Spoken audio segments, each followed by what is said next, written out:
Hello guys, welcome back. അപ്പോൾ നമ്മൾ ഇന്നൊരു സ്പെഷ്യൽ ചട്നി ഉണ്ടാക്കിയിരിക്കുകയാണ്. ഇതും കപ്പയും കൂടെ കൂട്ടി പിടിക്കാൻ പോവാം. അപ്പോൾ അമ്മ ഇതിൽ എന്തൊക്കെയാണ് ഇൻഗ്രീഡിയൻസ് എന്നൊന്ന് പറഞ്ഞേ. വറ്റൽമുളക് ചുട്ടത്, ചെറിയ ഉള്ളി, പിന്നെ കല്ലുപ്പ്, പിന്നെ വെളിച്ചെണ്ണ, കറിവേപ്പില, വാളംപുളി. ഇതെല്ലാം കൂടെ നമ്മൾ അരച്ചെടുത്തല്ലേ? ചതച്ചെടുത്തു. ഓക്കെ, അപ്പം ഇതും നല്ല കപ്പ പുഴുങ്ങാൻ വെച്ചിട്ടുണ്ട്.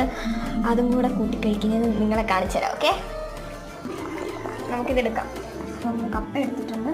ഇനി ഇതിൻ്റെ കൂടെ നമ്മൾ മുമ്പേ വന്ന ചമ്മന്തിയും കൂടെ മോനെ ഇത് ടേസ്റ്റ് ചെയ്ത് നോക്കാം. സോ ഗൈസ്, ചട്നി ഏതായാലും അടിപൊളിയായിരുന്നു. നിങ്ങളും ഇതൊന്ന് ട്രൈ ചെയ്ത് നോക്കുക. അപ്പോൾ അടുത്ത ഒരു അടിപൊളി വീഡിയോയിൽ കാണാം. Tata, bye bye.